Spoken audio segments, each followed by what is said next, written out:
Todos pensaram que foi um acidente, um copo de vinho derramado no chão escorregadio, um tropeço infeliz que o fez cair da varanda alta do restaurante com vista para o Tejo. Mas eu sei a verdade, eu o empurrei, com as mãos firmes nos ombros dele, sentindo o pânico nos olhos castanhos enquanto ele voava para o vazio. E enquanto o sol se punha sobre Lisboa, tingindo o rio de vermelho como sangue fresco, eu sorri pela primeira vez em anos, porque aquilo era só o começo da minha vingança. A festa era perfeita, como eu havia planejado nos mínimos detalhes. Minha irmã, Ana, finalmente se formava em Direito na Universidade de Lisboa, depois de anos de luta contra as sombras que a consumiam. Eu a vi entrar no salão do Barro Alto, vestida num fato branco imaculado que realçava a sua pele oliva, o cabelo castanho ondulado solto como as ondas do Atlântico que batiam nas praias de Cascais onde crescemos. Os amigos dela aplaudiam, os pais, os nossos pais, choravam de orgulho, e o ar cheirava a azulejos antigos misturados com o perfume de jasmim que eu espalhei pelas mesas. Pastéis de nata quentes, empadinhas de bacalhau, e garrafas de vinho verde gelado fluíam como o próprio rio lá embaixo. Era o sonho dela realizado, ou pelo menos era o que eu queria que ela acreditasse. Mas eu via as rachaduras. Ana sorria, sim, mas os seus olhos verdes, iguais aos da mãe, estavam vazios, como poços secos no Alentejo durante a seca. Ela apertava o copo de Porto com tanta força que os nós dos dedos ficavam brancos, e de vez em quando olhava para a porta, como se esperasse que o diabo entrasse. E ele entrou. Ricardo Mendes, o professor dela, o mentor que a guiara nos estudos, o homem que eu jurara proteger a família de anos atrás. Ele chegou atrasado, com o seu fato cinzento impecável, o cabelo grisalho penteado para trás, e um sorriso que era puro veneno disfarçado de mel. Parabéns, Ana, disse ele, beijando-a na face de um jeito que durou um segundo a mais do que o aceitável. Eu vi o corpo dela enrijecer, o tremor subtil nas mãos. Ninguém mais notou. Mas eu notei. Porque eu sempre noto. A vingança não nasce de um dia para o outro. Ela é uma semente plantada em solo fértil de dor, regada com lágrimas e adubada com noites insones. Tudo começou 2 anos antes, numa tarde chuvosa de outono em que o céu de Lisboa parecia chorar pelos pecados da cidade. Eu era só um irmão mais velho, um engenheiro de 32 anos trabalhando numa firma de construção no Rossio, tentando reconstruir a vida depois do divórcio que me deixara com cicatrizes invisíveis. Ana tinha 24, cheia de sonhos, a estrela da família, a que escapara da pequena vila no Douro onde crescemos entre vinhas e o cheiro de uvas esmagadas. Ela veio para a capital estudar, e eu a incentivei, pagando o que podia das propinas, cozinhando bacalhau à brás nas noites em que ela aparecia exausta no meu apartamento em Alfama. Foi Ricardo quem a encontrou primeiro. Ele era o professor de Direito Penal, um homem de 45 anos com reputação de gênio implacável, autor de livros que enchiam as estantes das livrarias da Baixa. Ele é brilhante, disse Ana na primeira vez que falou dele, os olhos brilhando como se tivesse descoberto um tesouro. Eu sorri, orgulhoso. Mas o brilho apagou-se devagar. Primeiro foram as noites em que ela não voltava para casa, alegando estudos tardios na biblioteca. Depois, as marcas no pescoço que ela escondia com lenços de seda, dizendo que era alergia ao pó dos livros antigos. Eu perguntei, claro. Está tudo bem, irmão, respondia ela, com aquela voz doce que era a herança da avó minhota. Mas eu via as mentiras nos cantos da boca dela, como sombras nos azulejos rachados das fachadas lisboetas. A verdade veio à tona numa noite de temporal, quando o vento uivava pelas ruas estreitas de Chiado como um lamento de alma penada. Ana bateu à minha porta às 2 da manhã, encharcada, os olhos inchados de choro. Ele me usou, João. Ele prometeu-me ajudar na tese, mas ele me forçou. As palavras saíram aos soluços, entrecortadas pelo ribombar do trovão. Ela contou tudo, as reuniões privadas no gabinete dele na universidade, os toques que começaram inocentes e viraram armadilhas, as ameaças sussurradas de que se ela falasse, a carreira dela acabava ali, na lama do Tejo. Ricardo Mendes, o homem respeitado, o pai de família com uma mulher e 2 filhos em Cascais, havia transformado a minha irmã num segredo sujo, num troféu para o seu ego faminto. Eu quis matá-lo nessa noite. Peguei na chave de fendas da minha caixa de ferramentas, um metal frio contra a palma da mão, e imaginei o sangue dele manchando o chão de pedra do meu apartamento. Mas Ana agarrou-me o braço. Não, João. Por favor. Eu só preciso. Esquecer. Esquecer. Como se pudesse apagar as cicatrizes da alma com um copo de aguardente. Eu concordei, por ela. Mas jurei em silêncio, de joelhos no chão molhado, que ele pagaria. Não com a morte rápida, isso seria misericórdia. Ele pagaria com a lentidão da ruína, gota a gota, como o fado que ecoava nas tabernas de Alfama, melancólico e inexorável. Os meses seguintes foram um purgatório. Ajudei Ana a mudar de apartamento, para um estúdio em Belém perto do Mosteiro dos Jerónimos, onde o sino ecoava como um lembrete de redenção impossível. Ela continuou os estudos, mas o fogo nos olhos dela diminuíra para brasas. Eu trabalhava dobrado, poupando para a terapia que ela recusava, cozinhando pratos da nossa infância, rojões com arroz de feijão, para trazer de volta o sabor do Douro. Mas à noite, sozinho, eu planeava. Pesquisei Ricardo online, nas redes sociais onde ele posava com a família em férias na Madeira, sorrindo como um santo. Descobri os podres, um divórcio quase escandaloso anos antes, rumores de assédio numa outra universidade no Porto, uma dívida escondida num banco discreto da Baixa. Nada concreto, mas sementes para plantar. A formatura aproximava-se como uma tempestade no horizonte. Ana insistiu em convidar Ricardo, ele é o meu orientador, João. Não posso ignorá-lo. O meu estômago revirou-se como o mar em Ericeira durante o inverno. Eu disse sim, mas no íntimo, via aquilo como o palco perfeito. O restaurante que escolhi ficava no topo de um edifício em bairro alto, com varandas abertas para o rio, o tipo de lugar onde os lisboetas celebram os marcos da vida. Eu reservei a mesa principal, pus flores de laranjeira nas cadeiras, contratei um duo de fado para tocar Estranha Forma de Vida no momento certo. Tudo para que fosse inesquecível. Para ela. E para ele, o fim. Quando Ricardo chegou, o sol ainda pairava baixo, pintando o tejo de laranja e ouro. Ele cumprimentou os pais dela com efusões falsas, elogiando a brilhante aluna que Ana era. Ela assentiu, rígida como uma estátua de mármore no chiado. Eu servi-lhe um copo de vinho do Porto, o mais encorpado, e observei enquanto ele bebia, rindo de anedotas sobre casos famosos de direito. Você tem futuro, Ana, disse ele, tocando o braço dela de leve. O toque durou um segundo a mais. Eu senti o sangue ferver nas veias, como o vinho fermentando nas pipas do Douro. O momento veio durante o brinde. Todos se levantaram, copos erguidos para o futuro de Ana. Eu aproximei-me dele por trás, fingindo tropeçar num fio solto do tapete.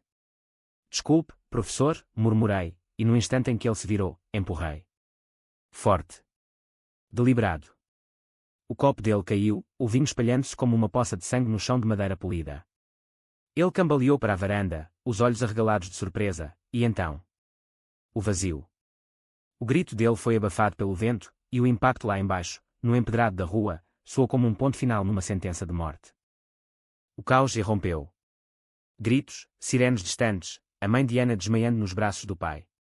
Alguém chamou a polícia, e eu fiquei ali, imóvel, sentindo o coração bater com uma calma doentia. Foi um acidente, disse eu aos paramédicos que chegaram, a voz firme como o granito das calçadas lisboetas. Ele escorregou no vinho derramado. Ninguém questionou. Ricardo era conhecido por beber bem nas festas, e quem suspeitaria do irmão protetor? Ana olhou para mim, os olhos cheios de perguntas não ditas, mas eu pisquei, e ela baixou o olhar. Ela sabia. No fundo, ela sempre soube que eu faria qualquer coisa por ela. Mas a vingança não parava ali. Aquela queda era só o primeiro ato. Ricardo tinha uma família, uma reputação, um legado de mentiras que eu desenterraria como raízes podres de uma oliveira centenária. A mulher dele, Sofia, uma advogada em Cascais, merecia saber a verdade sobre o marido que fingia ser perfeito. Os filhos, um rapaz de 16 e uma menina de 12, cresceriam sem o peso daquela sombra. E a universidade? Eles celebrariam a trágica perda de um professor exemplar, mas eu plantaria as sementes da dúvida, e-mail anónimo por e-mail anónimo, testemunho por testemunho sussurrado nos corredores de mármore. Naquela noite, depois de as luzes da polícia se apagarem e a festa se dissolver em sussurros, levei Ana para casa.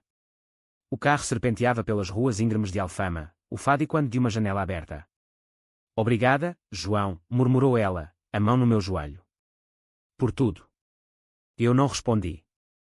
Em vez disso, pensei no que viria a seguir, a investigação que eu manipularia, os segredos que libertaria, a ruína lenta que cairia sobre tudo o que ele tocara. Porque na Bedunha, onde o sol brilha impiedoso sobre as verdades escondidas, a vingança não é um grito, é um sussurro que ecoa para sempre. Os dias seguintes foram um véu de normalidade forçada, como o nevoeiro que sobe do Tejo nas manhãs de inverno, encobrindo as cicatrizes da cidade velha. A polícia interrogou-me 2 vezes, uma no restaurante, ainda com o cheiro de vinho azedo no ar, e outra na esquadra da Baixa, onde as paredes amarelas pareciam absorver as confissões. Você viu o que aconteceu, Sr. João? Perguntou o inspetor, um homem de meia idade com bigode grisalho e olhos cansados de quem vira demasiados tropeções fatais nas calçadas escorregadias de Lisboa.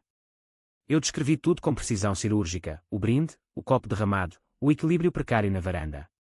Foi rápido, concluí, engolindo o bolo na garganta que era metade culpa, metade triunfo.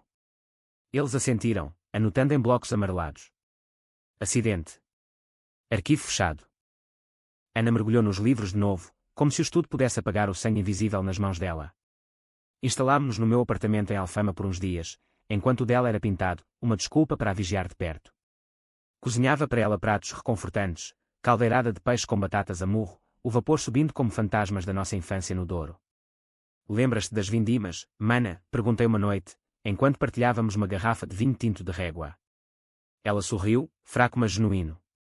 Sim, quando o pai nos punha a pisar as uvas e tu fingias ser o rei dos lagares. Rimos, mas o riso dela era frágil, como vidro rachado nos mosaicos do chão. Eu, porém, não ria por dentro. A vingança era agora uma companheira constante, um sussurro no ouvido durante as noites em que o sono me fugia. Sentado na varanda minúscula do apartamento, com vista para as casas cor-de-rosa amontoadas e o castelo de São Jorge ao fundo, planeava os próximos passos. Ricardo Mendes não era só um predador, era uma teia de influências. Professor titular, consultor para firmas de advogados no Chiado, amigo de políticos que frequentavam os jantares no Parlamento. Matá-lo fisicamente fora fácil, agora, matá-lo na memória seria a arte verdadeira. Comecei pelo básico. Criei um e-mail anónimo, vozes silenciadas, e enviei para a reitoria da universidade um dossiê inicial.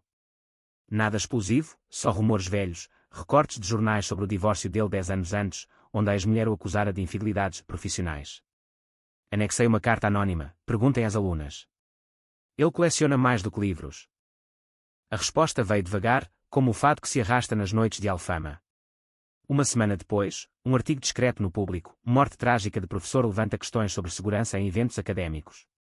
Nada sobre escândalos, mas o suficiente para plantar a semente. Sofia Mendes, a viúva, ligou para o meu telemóvel, eu dera-lhe o número na formatura, como amigo da família. A voz dela era um fio de seda rasgado. João, obrigada pela mensagem de condolências. Foi horrível. Os rapazes estão destruídos.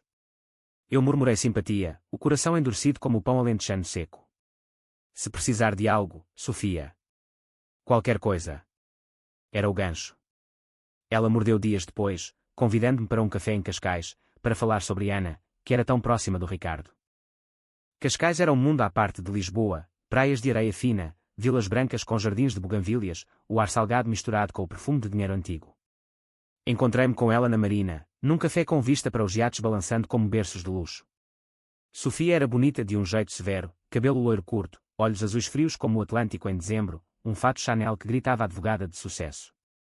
Ele adorava o ensino, disse ela, mexendo o capucino com uma colher de prata. Mas ultimamente estava distante. Dívidas, pressões no trabalho. Eu inclinei-me para a frente, fingindo empatia. Dívidas? Ele parecia tão estável. Ela hesitou, os lábios apertados. Sim, bem. Um investimento mau na bolsa, coisas assim. Mas nada que justificasse aquilo. Eu não perguntei sobre as infidelidades. Em vez disso, guiei a conversa para Ana. Ela o admirava tanto. Como orientador, claro. Sofia assentiu, mas viu franzir subtil na testa. Sim, ele mencionava-a, dizia que ela tinha potencial. Mas, às vezes, achava que ele era demasiado próximo das alunas. Bingo. Plantei mais uma semente, eu ouvi rumores, Sofia.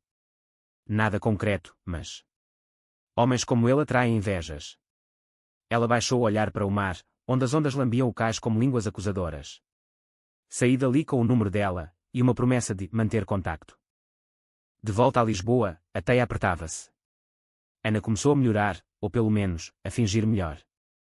Aceitou um estágio num gabinete de advogados no Rossio, onde passava os dias enterrada em papéis e cafés duplos. Estou bem, João, insistia ela, quando eu a levava para casa de metro, as luzes da cidade desfocando-se nas janelas sujas. Mas eu via os pesadelos, ela acordava a gritar às 3 da manhã, o nome dele, Ricardo, escapando dos lábios como um veneno expelido. Eu sentava-me ao lado da cama, segurando a mão dela até o tremor passar, e jurava baixinho, acabou, mana. Acabou. Mas não acabara. O e-mail seguinte foi para um jornalista freelance que eu encontrara num fórum obscuro online, um tipo chamado Miguel que caçava histórias de corrupção académica como um cão farejador nas ruas do Bairro Alto. Enviei-lhe fotos antigas, nada explícito, só Ricardo em festas universitárias com alunas demasiado jovens nos joelhos, rindo com copos na mão. Investigue, escrevi. A morte pode não ser o fim da história. Ele respondeu em 48 horas, interessante. Posso citar fontes anônimas. Eu sorri para o ecrã do portátil, o cursor pescando como um olho cúmplice. Faça o que quiser. Mas proteja as vítimas. Enquanto isso, a família de Ricardo desmoronava devagar.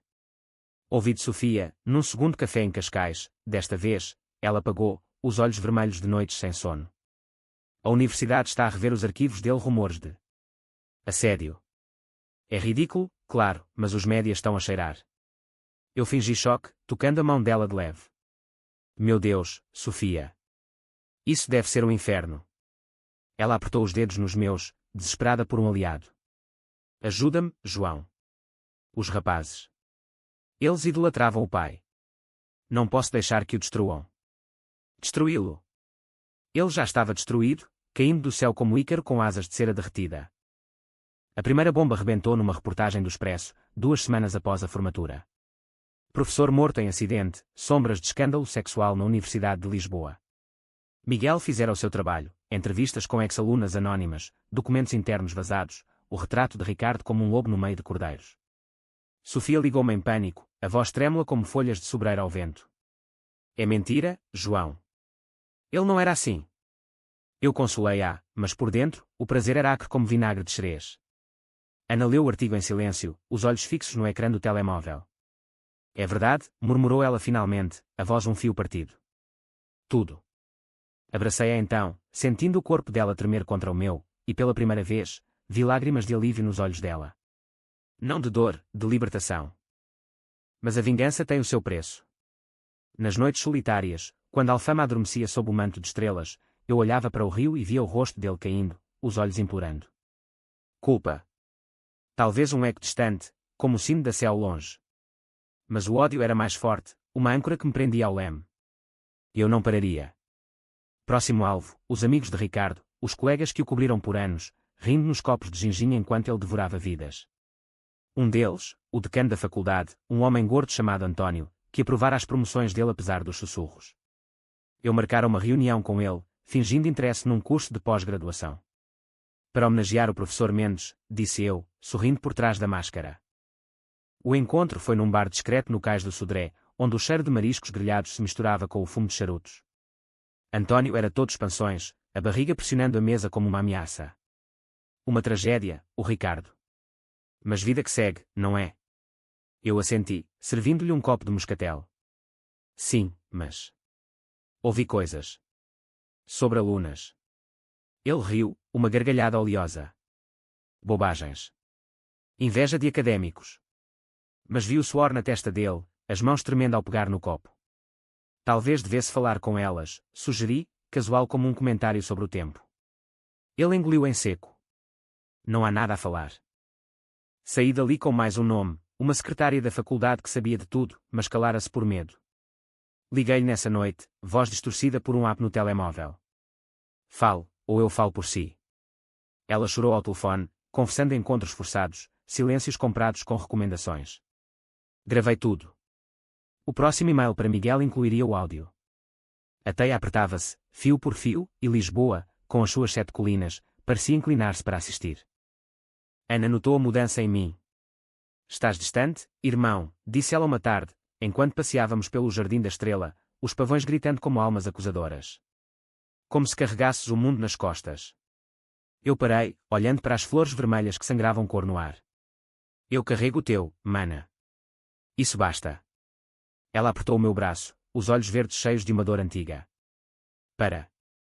Por favor. Ele já se foi. Mas eu não podia parar. A sombra da formatura estendia-se agora sobre todos nós, e só a luz da verdade total a dissiparia. O verão chegou a Lisboa como um amante impaciente, o calor subindo do Tejo em ondas que faziam o asfalto da Baixa ondular como um mar de alcatrão. As ruas enchiam-se de turistas com máquinas fotográficas, rindo nas esplanadas do Chiado, alheios às correntes subterrâneas que corriam sob a cidade como veias pulsantes de segredos. Eu trabalhava menos agora, pedindo folgas na firma para tecer a minha rede. O dossiê crescia, gravações, e-mails, testemunhos colhidos em cafés escondidos onde o expresso era forte e as línguas soltas pelo vinho da casa. Cada peça era um tijolo na muralha que erguia contra o legado de Ricardo. Sofia Mendes tornou-se uma presença constante, uma viúva em luto que se agarrava a mim como era a uma parede em ruínas. Os cafés em Cascais evoluíram para jantares na vila dela, uma casa branca com jardim para o mar, onde as ondas batiam como aplausos irónicos. Tu és o único que entende, dizia ela, servindo-me um prato de cataplana de marisco, os olhos azuis suplicantes. Eu comia devagar, saboreando não o peixe tenro, mas o veneno que destilava nas conversas. Ricardo tinha demónios, Sofia. Todos os homens têm. Ela negava, claro, mas as fissuras apareciam, uma confissão sobre as noites em que ele chegava tarde, cheirando a perfume barato, outra sobre o dinheiro que desaparecia da conta conjunta para presentes a colegas. Os filhos dela eram o calcanhar de Aquiles. O rapaz, Tomás, de 16 anos, um miúdo alto com o cabelo desgrenhado do pai, começou a fazer perguntas. Encontrei-me com ele na praia da Conceição, onde as ondas surfistas quebravam com fúria adolescente. O meu pai.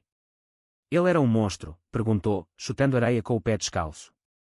Eu hesitei, o sol queimando a nuca como julgamento. Não, Tomás. Ele era humano. Com erros grandes.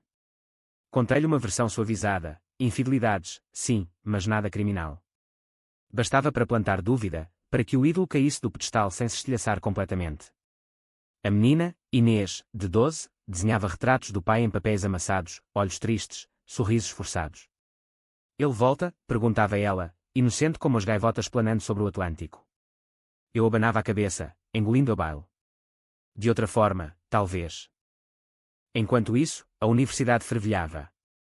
O decano António renunciou numa conferência de imprensa discreta, citando razões pessoais, mas o Correio da Manhã ligou os pontos. Escândalo sexual abala a academia após morte de professor. Miguel, o jornalista, tornou-se um aliado improvável. Trocávamos mensagens codificadas, eu fornecendo munições, ele disparando nos média. Uma ex-aluna veio a público, o rosto pixelizado na TV, contando a história dela. Ele prometeu notas, mas levou mais. O nome de Ana não apareceu, protegia como um escudo, mas ela via as notícias no telemóvel, o rosto pálido como as paredes caiadas de Sintra. Ana e eu íamos ao Douro no fim de semana, uma fuga para a vila onde crescemos. O trem serpenteava pelas vinhas verdes, o rio Douro brilhando como uma serpente de prata sob o sol.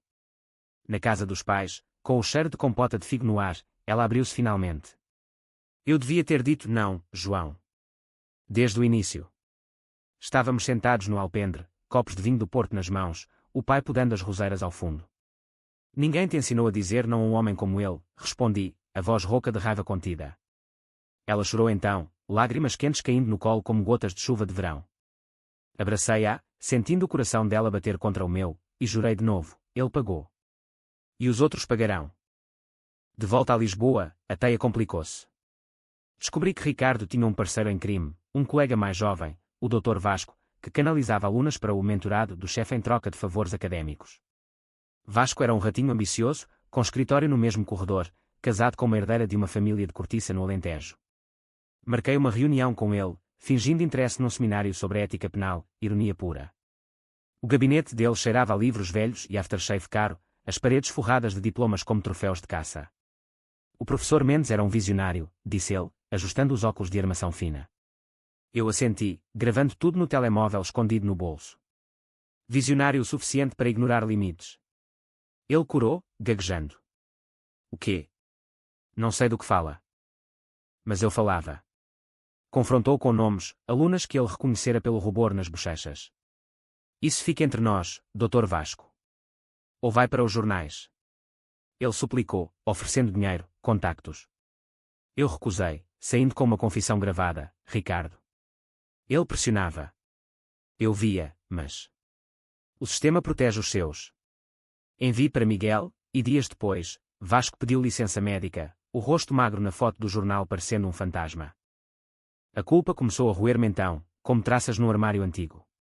Sonhava com Ricardo caindo, mas agora o grito dele ecoava no meu sono, misturado com o choro de Tomás.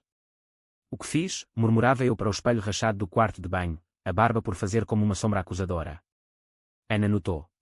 Estás a destruir-te por mim, disse ela uma manhã, enquanto partilhávamos pão com chouriço na cozinha. Para. Vive.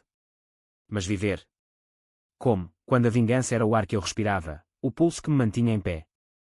O ponto de viragem veio numa noite de fado no Senhor Vinho, um antro escondido em Alfama onde as vozes roucas cantavam de amores perdidos. Sofia apareceu sem avisar, vestida de negro como uma viúva de fado, os olhos inchados. Eu sei, João, sussurrou ela, sentando-se ao meu lado enquanto Amália Rodrigues ecoava nas colunas. Sobre as mentiras.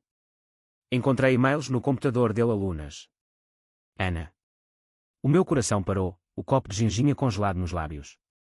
E agora? Ela olhou para mim, os olhos azuis frios como o mar de inverno. Quero a verdade toda. Ou acabo com isto. Acabo com o quê? Comigo. Com a teia. Naquela noite, contei-lhe tudo, não o empurrão, mas os abusos, os rumores, o dossiê que vazava como pus de uma ferida infectada. Ela ouviu em silêncio, as lágrimas caindo no copo como gotas de absinto. Eu sabia que ele era fraco, murmurou. Mas isto é monstros.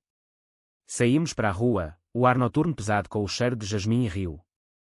Ajuda-me a proteger os rapazes, pedi.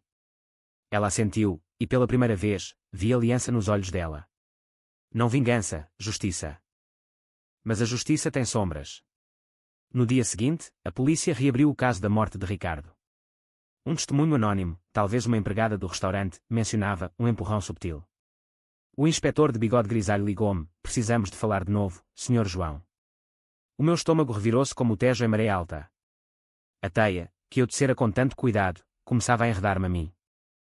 A investigação reaberta caiu sobre mim como uma onda de sudoeste, violenta e imprevisível, varrendo as ruas de Lisboa com o cheiro de sal e suspeita. O inspetor, que eu apelidara mentalmente de Bigode, apareceu no meu apartamento em Alfama numa manhã de agosto, o sol filtrando-se pelas persianas como lâminas de luz acusadora. Sr. João, novas evidências, disse ele, o bloco na mão como uma sentença. Eu convidei-o a entrar, oferecendo café forte da máquina velha, o aroma enchendo o ar como uma distração vã. Sentámo-nos à mesa da cozinha, onde ainda restavam migalhas do pequeno almoço de Ana, pão torrado com manteiga de alfarroba. Ele foi direto, a empregada do restaurante, uma mulher de Setúbal chamada Maria com mãos calejadas de anos a servir pratos quentes, jurara ter visto um movimento estranho na varanda. Não um tropeço, inspetor. Alguém o tocou. O meu pulso acelerou, mas mantive o rosto sereno como as fachadas imperturbáveis do chiado. Ela deve estar confundida. O vinho derramado, o pânico da multidão. Bigode assentiu, mas os olhos castanhos perfuravam-me como pregos. Talvez. Mas o professor Mendes tinha inimigos. Alunas queixas, dívidas. E você? Era próximo da vítima através da irmã. Eu sorvi o café, escaldante na língua. Próximo. Eu mal o conhecia. Ele saiu com promessas de mais perguntas, e eu fiquei ali, o coração martelando como o pilão no lagar de uvas. Liguei para Ana no trabalho, a voz baixa no telemóvel. Eles estão a cavar, mana. Fica longe disto. Ela pausou, o som de papéis farfalhando ao fundo. O que fizeste, João? Diga-me a verdade. Hesitei, o peso da mentira como chumbo nos ombros. Nada que não fizesse por ti. Desliguei antes que ela insistisse, e passei o dia a limpar vestígios, apaguei e-mails, queimei notas num caixote no beco atrás do prédio, o fumo subindo como orações não atendidas. Sofia foi a minha âncora inesperada. Encontrámo-nos num parque em Belém, perto da torre que vigiava o rio como um sentinela medieval. Ela chegara de carro, o Audi prateado reluzindo ao sol, e abraçou-me como se fôssemos velhos amantes. Eu falei com o advogado, disse ela, sentando-nos num banco sob as árvores centenárias. Um amigo. Ele diz que as testemunhas são frágeis sem provas físicas. Os olhos dela, agora suavizados pelo luto partilhado, procuravam os meus. Por quê, João? Por Ana. Confessei então, num sussurro rouco, o empurrão, o planeamento, a fúria que me consumira.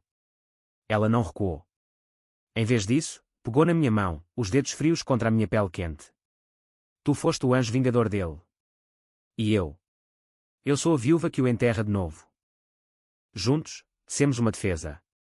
Sofia usou os seus contactos, advogados que deviam favores a Ricardo, agora transferidos para mim por lealdade conjugal. Mandámos flores para Maria, a empregada, com um cartão, da família Mendes, gratidão pela honestidade, mas por favor, pense nos filhos. Ela retratou-se dias depois, alegando confusão com o vinho. O caso esfriou, mas o medo ficou, um nó no estômago como o de quem navega em mar agitado. Ana, porém, afastava-se. O estágio no gabinete transformou-se em emprego fixo, e ela mudava-se para um apartamento próprio em Campo de Ourique, com ruas largas e pastelarias que cheiravam a canela. Preciso de espaço, irmão, disse ela na noite da mudança, embalando caixas com livros de direito e fotos nossas na praia de Matosinhos. Tu Mudaste desde aquela noite. Os olhos verdes dela, outrora poços de dor, agora brilhavam com uma independência feroz. Eu salvei-te, protestei, a voz quebrada como o fado de uma diva esquecida. Ela sorriu, triste. Não, João. Tu salvaste-te a ti mesmo. Mas a que custo? O custo revelava-se nas noites vazias.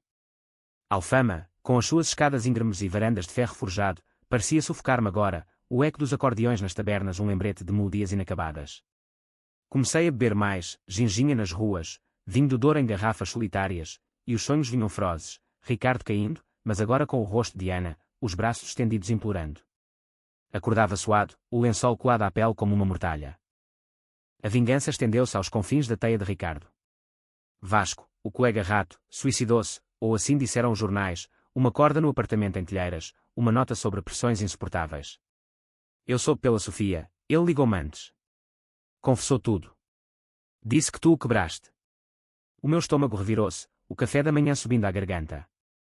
Não o matei, murmurei, mas a culpa era uma companheira fiel agora, sussurrando nos ouvidos como o vento no Douro. Decidi parar. Ou tentei. Mandei uma mensagem final a Miguel, basta. A história morreu com eles.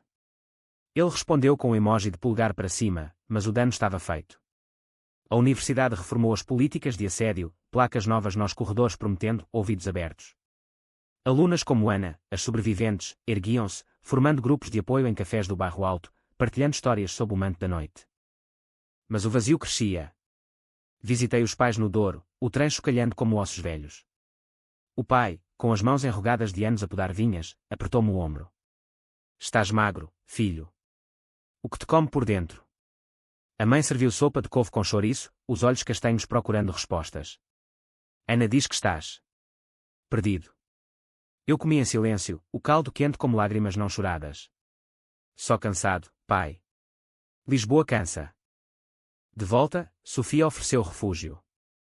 Uma noite na vila de Cascais, o mar rugindo fora das janelas como uma orquestra selvagem. Fizemos amor pela primeira vez, não por paixão, mas por desespero, corpos colidindo como ondas contra rochas. Depois, deitados nos lençóis amarfanhados, ela traçou as cicatrizes no meu peito. Fomos ambos vítimas dele, murmurou. Agora, sobreviventes. Eu quis acreditar, mas o sussurro da vingança ecoava ainda, e se não bastasse? E se houvesse mais aranhas na teia? O clímax veio inesperado. Tomás, o filho de Ricardo, confrontou-me na praia de Cascais, o sol poente tingindo o céu de sangue. Tu mataste o meu pai, disse ele, a voz tremendo como uma corda de viola mal afinada. Tinha 16 anos, mas os olhos eram os do pai, castanhos, acusadores. Eu encontrei os e-mails. As gravações. O meu mundo parou, o mar congelando nas orelhas. Tomás. Ele avançou, punhos cerrados. Porquê? Ele era mau, mas tu. Tu és pior. Bati-lhe, não forte, só o suficiente para o afastar, a mão ardente como ferro em brasa. Ele caiu na areia, chorando, e eu fugi, o coração aos saltos como um coelho encurralado. Sofia encontrou-me horas depois, num bar de mariscos no guincho, o vento uivando como lobos. Ele contou-me, disse ela, sentando-se ao balcão. Vai denunciar. Ela abanou a cabeça, os cabelos loiros dançando. Não. Ele precisa de um pai. E tu? Tu precisas de perdão. Bebemos em silêncio, o rum queimando a garganta como penitência. Mas o perdão era uma ilusão, como um nevoeiro que engolia o farol de Cabo da Roca. Ana ligou nessa noite, volta para casa, João. O Douro chama. Eu olhei para o mar negro, as ondas devorando a praia, e soube que a sombra da formatura me seguia para sempre. O outono varreu Lisboa com folhas douradas e um vento que cheirava a castanhas assadas nas ruas do Chiado, mas para mim, era o sopro da expiação que se aproximava. Tomás não denunciou, graças a Sofia, que o convenceu com lágrimas e promessas de terapia familiar, mas o rapaz mudou. As mensagens dele chegavam esporádicas, porquê, João? Ele merecia morrer. Eu respondia com honestidade crua, sim. Mas o preço é alto. Ele bloqueou-me depois da terceira, e o silêncio era um abismo mais profundo que o Tejo ao amanhecer. Ana puxou-me para o Douro, insistindo numa visita prolongada, que era código para cura. O trem subiu as encostas vinícolas, o rio serpenteando abaixo como uma veia azul exposta. A vila era a mesma, casas de granito com telhados de telha vermelha, o ar carregado do aroma terroso de uvas colhidas. Os pais receberam-me com abraços que cheiravam a terra e a mãe, a sopa fumegante na mesa de carvalho. Fica, filho, disse o pai, os olhos enrugados como casca de sobreiro. A cidade come-te vivo. Eu fiquei, ajudando nas vinhas, as mãos sujas de terra preta, o sol batendo nas costas como um juiz benevolente. Trabalhar na terra era terapêutico, um ritmo antigo que acalmava a mente agitada. Pisava as uvas nos lagares rasos, o sumo vermelho subindo aos tornozelos como sangue purificador, e pela primeira vez em meses, o sono veio sem pesadelos. Ana visitava aos fins de semana, o carro dela, um Fiat pequeno, prático, estacionado na estrada poeirenta. Passeávamos pelas quintas, falando de tudo e de nada, os planos dela para um caso de direitos das mulheres no gabinete, as vindas ao Douro que a faziam lembrar a avó, sendo rendas à beira do rio. Tu salvaste-me, João, disse ela uma tarde, sentadas num banco de pedra com vista para o vale. Mas agora, salva-te a ti. Salvar-me? Como, quando a culpa era uma videira enredada no peito, sufocando o ar.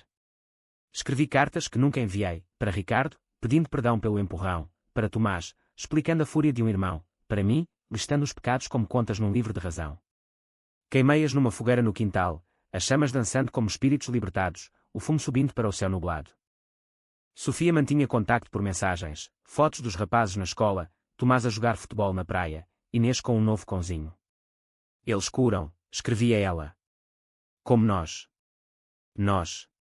O nosso caso, frágil como vidro de murano, resistia à distância, chamadas noturnas onde falávamos de tudo menos do passado. Vem para Cascais, convidava ela. O mar lava as feridas.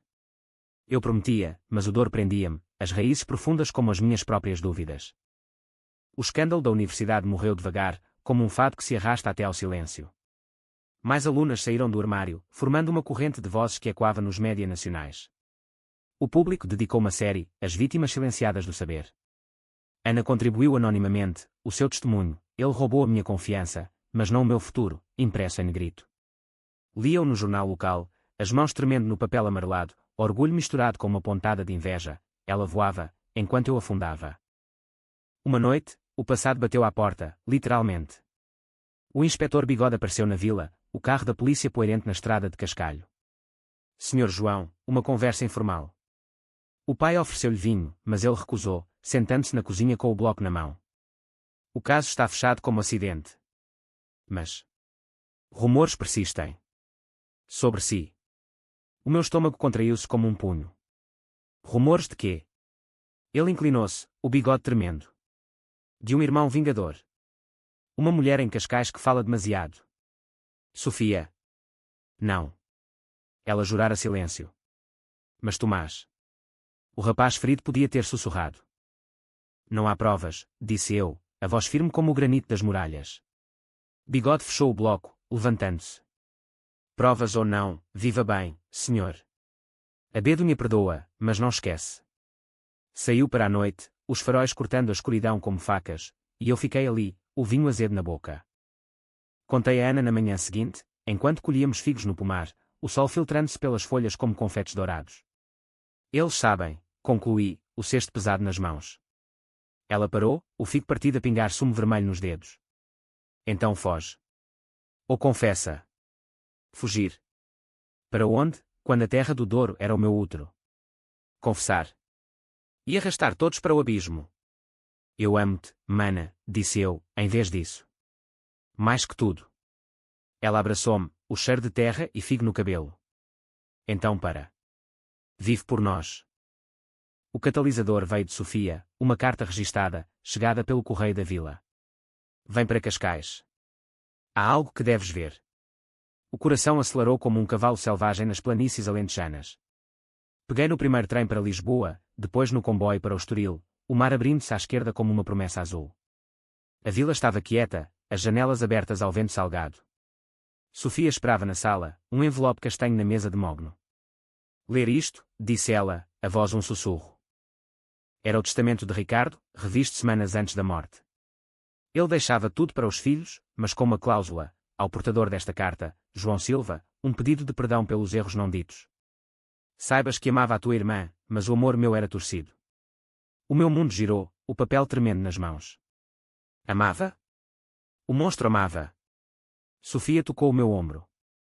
Ele confessou-me tudo, no fim. Arrependido, mas tarde. Lágrimas quentes escorreram, salgadas como o mar ali perto. Não de raiva, de uma tristeza vasta, como o oceano engolindo costas. Naquela noite, fizemos amor de novo, mas devagar, como se curássemos feridas antigas. Fica, murmurou ela, o corpo colado ao meu. Construímos algo novo.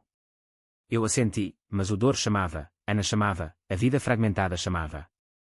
Voltei para norte no dia seguinte, o trem chocalhando com as minhas indecisões. Tomás esperava na estação de régua, sozinho, o rosto magro endurecido pelo tempo. Eu perdoei-te, disse ele, estendendo a mão. Apertei-a, sentindo o pulso jovem contra o meu, e chorei como um homem quebrado. A sombra começava a dissipar-se, mas as cicatrizes ficavam, gravadas na alma como azulejos eternos. O inverno instalou-se no dor como um velho sábio, trazendo geadas que cobriam as vinhas de branco como véus de noiva, e noites em que o frio penetrava os ossos como memórias indesejadas. Eu dividia o tempo agora entre a vila e Cascais, um pé na terra ancestral, outro na areia movediça do litoral. Sofia e eu tornámos-nos uma família improvisada, fins de semana na vila com os rapazes, onde Tomás me desafiava para jogos de xadrez, como o teu pai jogava, dizia ele, movendo o rei com precisão vingativa, e Inês desenhava retratos nossos, eu com um sorriso que finalmente chegava aos olhos. Ana aprovava, de longe. Estás a curar? Escreveu ela no e-mail, anexando fotos do seu primeiro grande caso ganho, uma mulher abusada que recuperava a custódia dos filhos. Orgulho de ti, irmão. O orgulho era mútuo, ela florescia em Lisboa, a estrela que o ajudara a reacender. Ligávamos todas as semanas, as vozes sobrepondo-se ao ruído do trânsito ou ao canto dos galos. Vem ao Natal, convidei. Tradição, rabanadas e histórias à lareira. Ela riu, o som leve como flocos de neve. Só se trouxeres Sofia. Quero conhecer a mulher que te domou. O Natal foi um bálsamo. A casa dos pais encheu-se de luzes piscantes nas janelas, o cheiro de peru assado misturado com o de lenha crepitante. Sofia chegou com os filhos, embrulhados em cachecóis como presentes, e Ana desceu de Lisboa com vinho do Porto e segredos partilhados. Sentámo-nos à mesa longa, o pai entoando uma bênção em minhoto antigo, e pela primeira vez, o silêncio não era pesado, era cheio de possibilidade. Tomás ergueu o copo, pelo futuro. Sem sombras. Brindámos, o tilintar dos copos como sinos de redenção. Mas as sombras sussurram sempre. No ano novo, enquanto fogos rebentavam sobre o Douro como estrelas artificiais, recebi uma carta anónima, a verdade não morre com ele. Uma vítima esquecida. O coração acelerou, o vinho azedo na língua. Quem? Outra aluna, talvez, cujas feridas eu abrira sem curar. Mostrei a Sofia na vila, dias depois, o mar de Cascais cinzento como o meu humor acabou, perguntou ela, os dedos traçando as linhas do envelope. Ou recomeça? Eu rasguei as farpas caindo como confetes partidos. Acabou. Eu escolho acabar. A escolha não era fácil. Miguel, o jornalista, contactou-me uma vez mais, uma última peça. O legado de Mendes, heróis e vilões. Recusei, mas ele publicou mesmo assim, um artigo equilibrado que pintava Ricardo como homem falho, e mim como irmão protetor anónimo.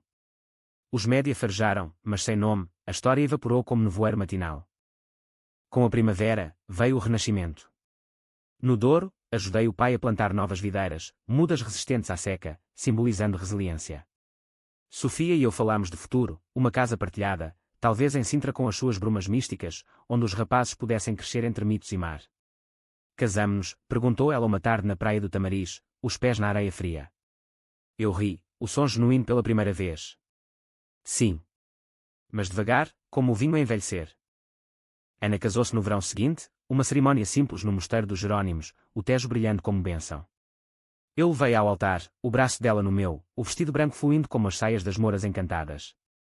O noivo, um advogado de olhos gentis, prometeu proteger o teu fogo. Beijei a face dela, sussurrando, sempre soube que voarias alto. Lágrimas nos olhos, mas de alegria pura. Eu e Sofia trocámos votos no ano depois, numa capela pequena no Douro, com vinhas como testemunhas. Tomás foi o padrinho, Inês espalhou pétalas de rosas silvestres. Ana leu um poema de Camões, sobre amores que transcendem dor. Das sombras à luz, terminou ela, e todos choramos. A vida não é um fado sem fim. Há pausas, viradas, notas altas que ecoam. A sombra da formatura desvaneceu-se, não apagada, mas integrada, uma cicatriz que conta a história de quem sobreviveu.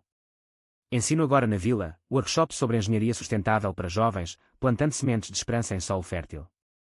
Sofia pratica direito em Porto, defendendo vítimas como Ana outrora foi. Os rapazes crescem fortes, Tomás sonha com o mar, Inês com telas cheias de cor. Às vezes, à noite, olho para o rio e lembro o empurrão, o grito abafado. Mas agora, vejo-o como ponte, não abismo. A vingança curou, não consumiu. E Lisboa, com as suas colinas eternas, sussurra, vive. Ama. Continua.